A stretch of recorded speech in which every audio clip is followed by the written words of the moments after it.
It's daytime, and we're in what looks like some sort of downtown loft apartment. Light streams in through a window in the ceiling, and a man in a hoodie sits at a laptop. He pulls out what looks like a cell phone and connects it to his computer. His phone is something called a Pony Express pawn phone, a device loaded with 103 network monitoring and attack tools.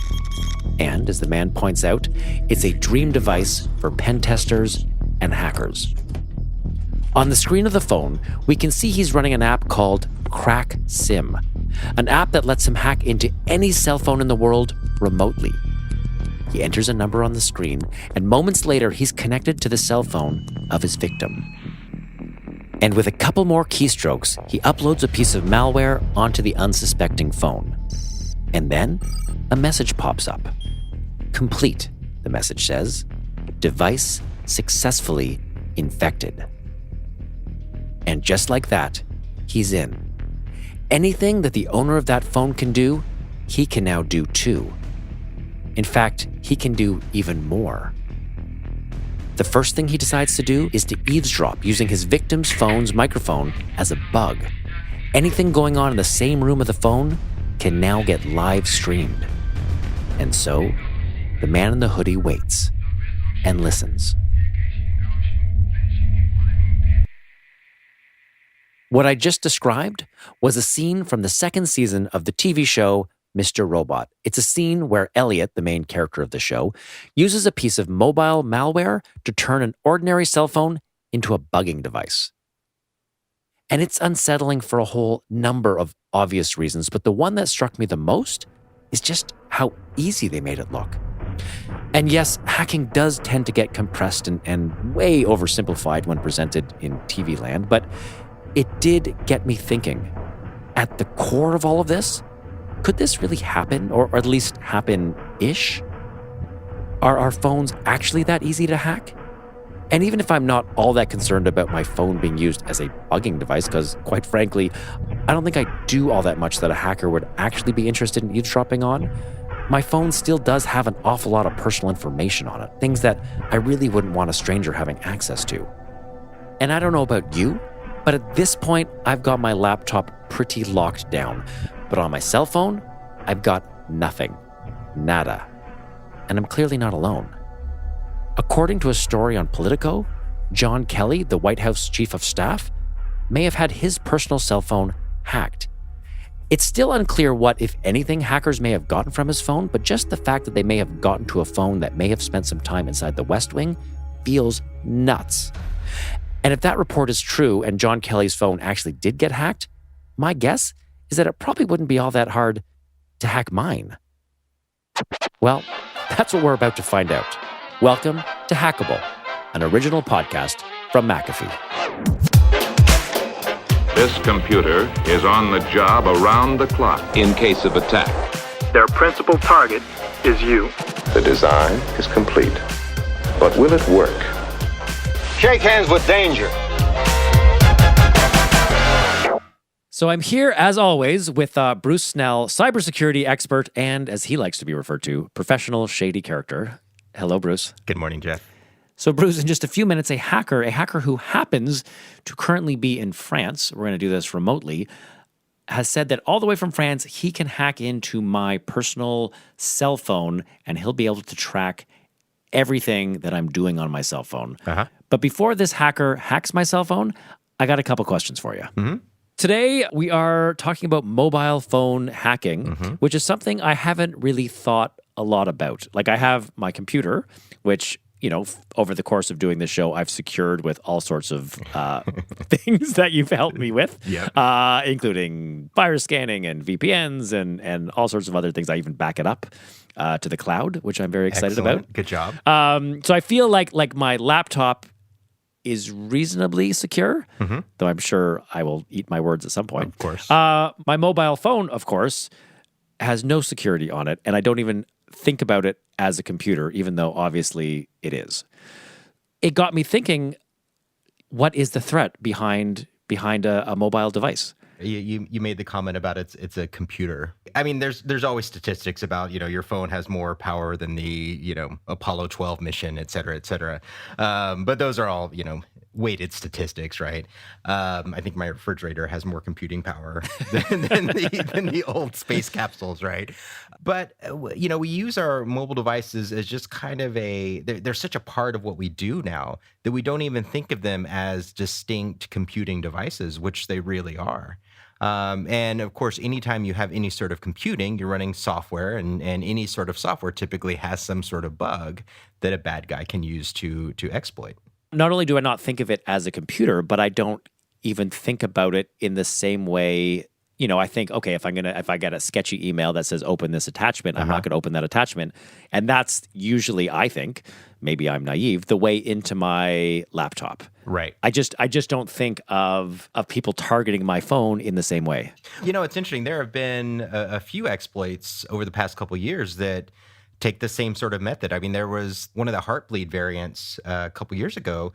You could actually execute it by a MP3 file or MP4 file that was sent to somebody in a text. Really? Right? So, and it was the auto preview. You know how when you see a video or something that's sent to you in an SMS message, it pops up the little preview window. To generate that preview, data has to be read from the file, right? Yeah. And they found a way that, just reading that metadata to generate the image was enough to actually put some executable code in there and really effectively hack your phone by just having that little preview pop up. That's crazy. It is. And I guess, your phone has probably in some ways more personal information on it than your laptop. Yeah, we don't think about it. And I mean, it's been driving me crazy because I find that I keep leaving my phone plugged into my radio in the car. Oh, okay. Of course, I drive the Jeep with no top on, right? the Jeep has no top. I wear a top. Very good. I appreciate that, Bruce. But, I'll find that I lock the door, and start walking to the, wherever I'm going. And I realize that I've got my phone just sitting there plugged in, right? And it's just like, wait, there's all of this data, all of this important information that I'm just leaving behind sitting out anywhere. One of the interesting stories we found when researching this was a story about a woman who found an iPhone in a bathroom, and she was able to find out all sorts of potentially sensitive information about the person who owned the phone without ever unlocking it. Basically, she figured out a way to hack into the phone without using any malware, entirely by using the default features of the iPhone itself, things like Siri and Today's View, which is the feature built into iPhones where you can quickly and easily see all the important headlines of your day. And our story producer, Pedro Mendez, tracked this woman down on Twitter, tracked her down and spoke with her. And I want to play that for you now because it's actually pretty interesting. Okay.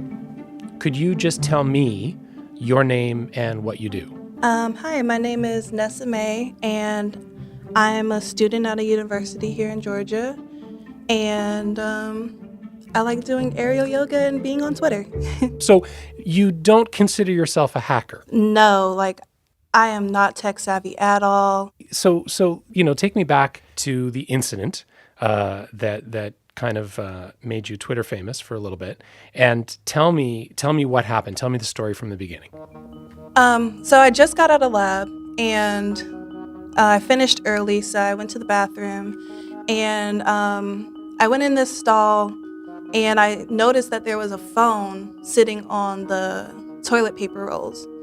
And so I looked, and I held down the home button for the iPhone, and Siri popped up, and I said, Siri, call back someone. The phone had just called. Then it stopped, and I received an incoming call from that same friend. So I answered the phone, and the girl who was the phone owner was on the phone, and she said, hi, I left my phone in the bathroom. Are you still there? I'm on my way back right now. And I was like, yeah, sure. I'm here right now. And about 3 minutes later, she just comes busting through the door, and she's like, oh my God, thank you so much. And I said, honey, when I pulled down Today's View, not only did I see that you had a class coming up soon, but you parked your car 2 miles away, and you have a concert ticket for tonight at 7:30 at some venue. It took me a minute to say, wait, it just showed me where her car is parked, and I'm not her. that's what I could do with this information, and I could use it for, malicious intent, like if I wanted to. Was it right then and there that you started tweeting about it? No, about 2 hours later, when I went back to my room, I just tweeted about it like, hey, you guys, like, this just happened. And I was just expecting maybe like 100 retweets or something like that, because I do have a little bit of followers. But when it just took off like that, I was like, oh my word. So what, what was the reaction? How did it take off? It found like adult Twitter. Like, I'm on college student, not having a 9-to-5 type Twitter. It found the people who like have real jobs, a mortgage, and they started retweeting to their active followers, and then everyone found it. And ever since then, have you changed your behavior, like with your phone or with any other technology? Do you know what I mean? Like, are you more careful? Are you more worried? I have attacked it myself. My phone screen is always cracked. So if you steal my phone, like, it's really jokes on you. It is sort of like a security system. Yeah, because no one wants to steal an ugly phone. That is awesome, Nesame. Okay, thank you. I appreciate it. Awesome. Thanks for having me.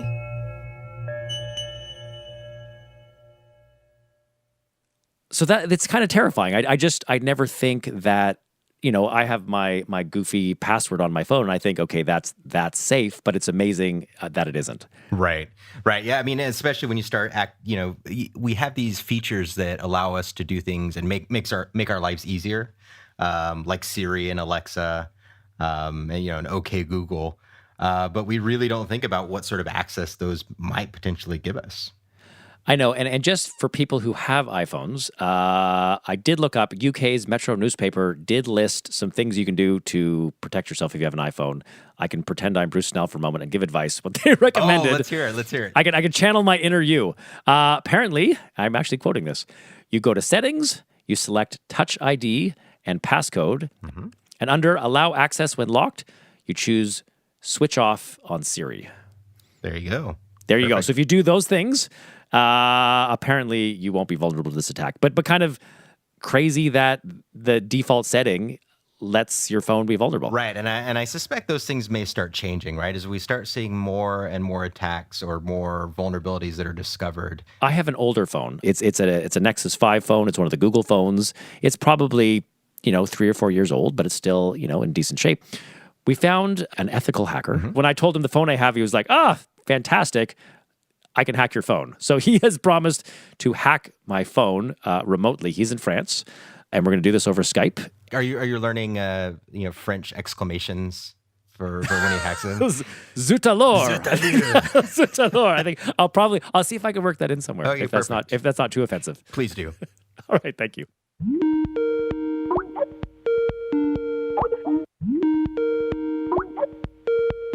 Yannick. Hello. Good to see you. The connection worked. Yep. So I'm here with Yannick Fratant. I don't know how to pronounce your last name. How do I pronounce your last name, sir? No, Frat Antonio. Okay, yeah, Yannick Fratantonio. Fantastic. I very, very nice. I appreciate your taking sympathy on my North American lack of culture. You are the assistant professor in EURCOM in Nice, France, and you study malware. I worked on the good side, so it's more on the system security side. I take systems and I try to understand if they can be broken, and if yes, how, and how can we fix them. And you studied something called Cloak and Dagger, which my understanding is a malware that can infect mobile phones. Yes, kinda. I've oversimplified it. I can tell by the way. It's a research project where we try to systematically study the Android user interface, and we try to understand what kind of bad things we can do. Okay. And our research showed that there were a number of design issues, and we could actually mount a number of attacks. As part of your research, you were able to create a piece of nasty malware that can use this form of attack. Is that correct? Yes, basically yes. I'm going to trust a total stranger to inject a piece of malware into my cell phone and hopefully not screw everything up. But we'll see. It's for science. Yep, it is. All right. So let's try this. So what do we have to do? I am opening up my phone. And you have sent me an email with a link because my understanding, as you said in the email, you thought if you put it on the Google Play Store, they wouldn't be particularly happy with you if you put some malware there. They would not be pleased. They would not be pleased. So I am downloading this link. I'm just going to... Okay, so it's downloading onto my phone, and I will install the application. This is what we call proof of concept. So it's an application that it's just to show to researchers and so forth that the attack is possible and okay. et cetera, et But in theory, could this be sort of bundled in with a different app? Absolutely. That's exactly how a bad guy would actually use these attacks. Okay, so I could download a free game or something, and this could just be sort of free game, wallpapers, and things like this. So I am staring at my phone screen, and I have two choices here: cancel or install. Okay, I'm gonna do it. I'm doing it. I'm clicking install. Okay, so I am installing your piece of software onto my mobile phone. It's funny, and while we're doing this, is there a difference between iOS devices, iPhones, and Android phones in terms of vulnerability? It seems, from an external point of view, that Android is more affected by, bugs and things like this. But honestly, I don't think that's the big deal. The big deal for Android security is that there are many devices that basically they will never see security patches. Many hundreds of millions of these devices will never see these patches. So if you have an older phone, it's no longer supported for security patches? That is correct. So I guess I have an old-ish phone, a Nexus 5. It's an Android phone, a Google phone.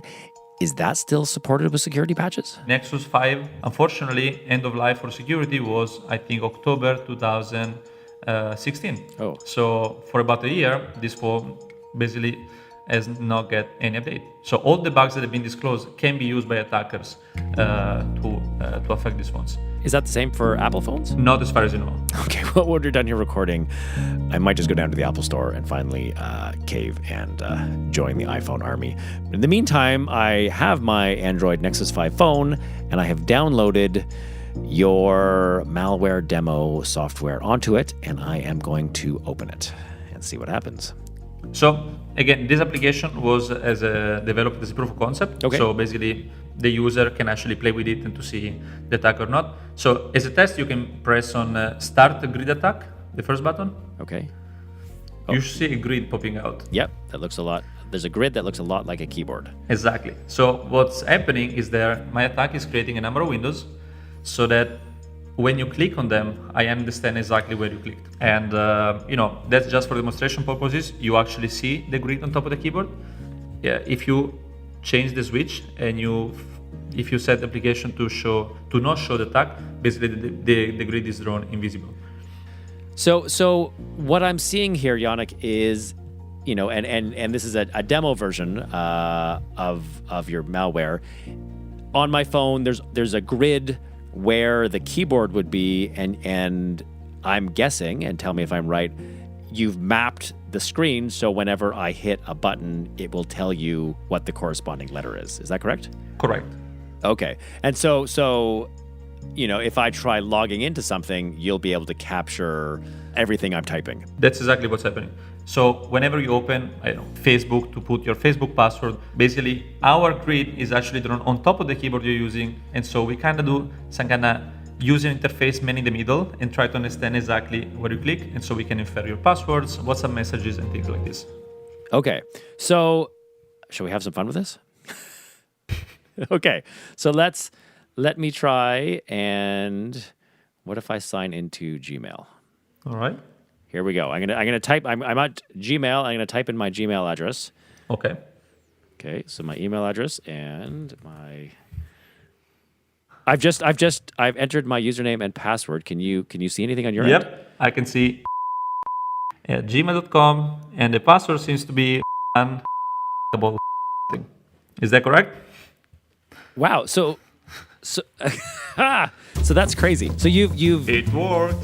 And so using the same logic, I'm now writing an email to my dad. Assumably you're going to get that email to my dad or anything that I type into my phone. Is that correct? Yeah. Okay. And once I've inadvertently opened up this malware because I'm an idiot, will it just stay open as long as I have this phone? Yeah, of course. And in general case, the user doesn't know this is interfering in any way with the user activity. So why should you close your Flash application? You can run in the background. And so I'm on Facebook, I'm on Gmail, I'm clicking around, and you're recording everything. Yep. This is so evil. Well, while we have this one up and running, I'm going to send you a secret private message. You tell me if you get it. Okay. All right. I see. Hello, Yannick. Enter. How was the weather today in France, I guess? But that's an obvious answer. It's very sunny. Temperature is perfect. Okay, perfect, excellent. Okay, so I've learned some cell phones have basically a best before date for security. Yeah. The advice I've heard a lot on this show is, just make sure you're updated to the latest software update. But I would never consider that at some point that'll just stop happening. It's a big push to force users to change phones if you want to be security-wise updated. Yeah. Yannick, thank you so much. I appreciate this. Absolutely.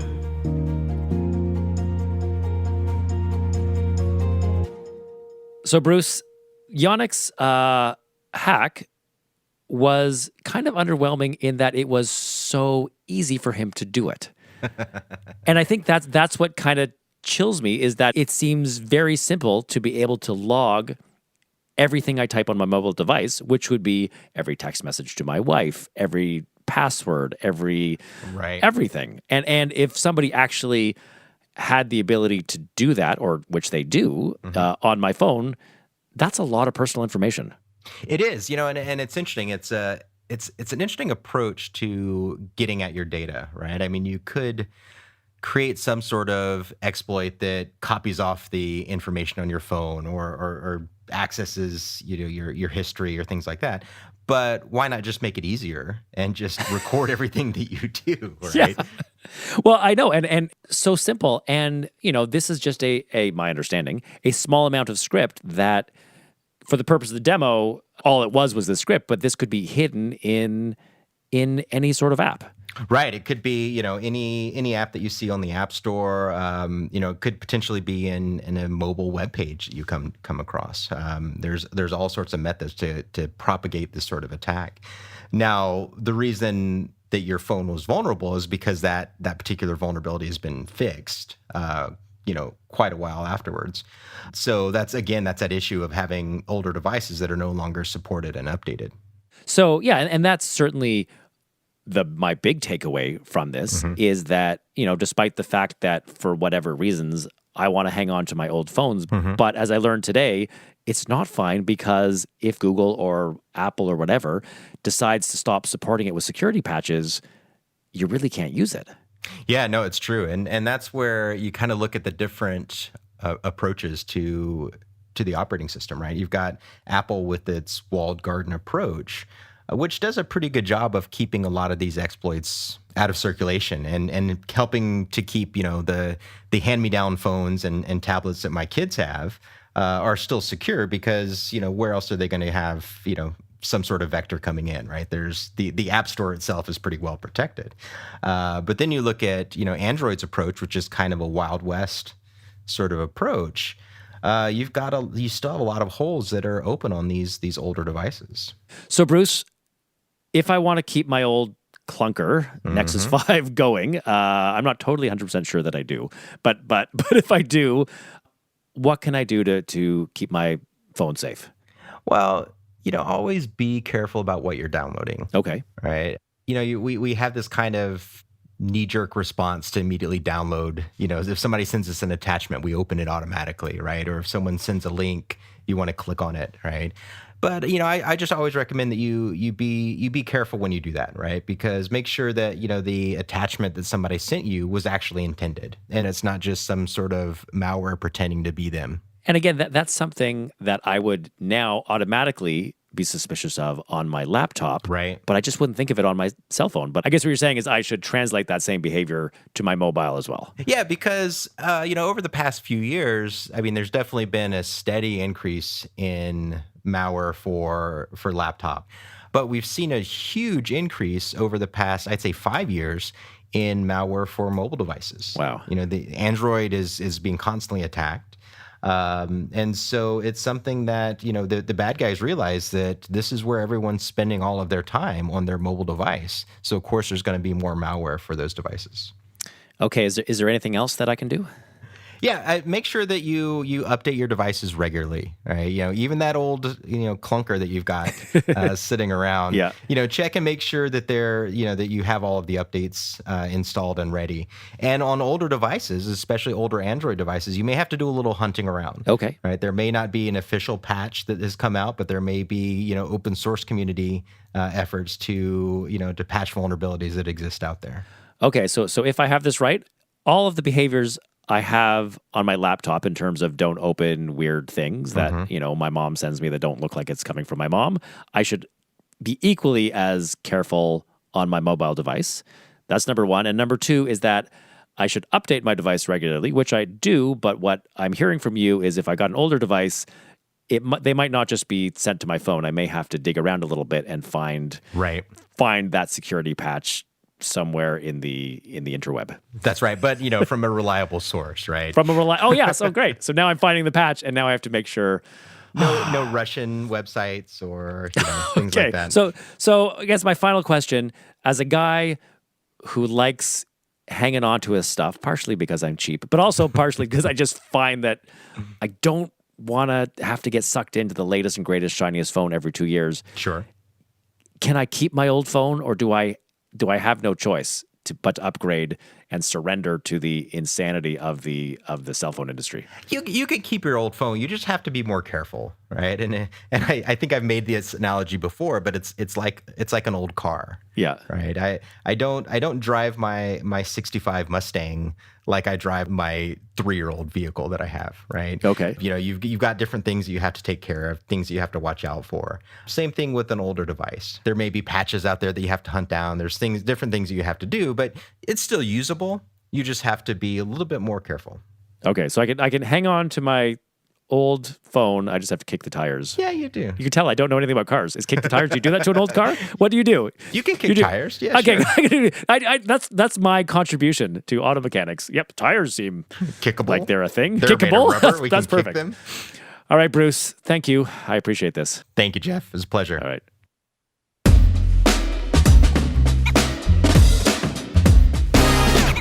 My name is Jeff Siskind, and you've been listening to Hackable, an original podcast from McAfee. If you want to find out more about mobile security or anything we talked about on today's show, please check out our website. That's hackablepodcast.com. And if you're a hacker and you have a hack you think would be absolutely perfect for the show, please get in touch with us and let us know what you can do. And you can do that at our website. Again, that's hackablepodcast.com. And if you haven't already, you can subscribe to the show for free at Apple Podcasts or wherever you get your podcasts from. And each episode will be delivered to your mobile device the second it's released. And we promise each episode will arrive on your mobile phone and will in fact be 100% malware free. Next episode in 2 weeks. Thanks for listening.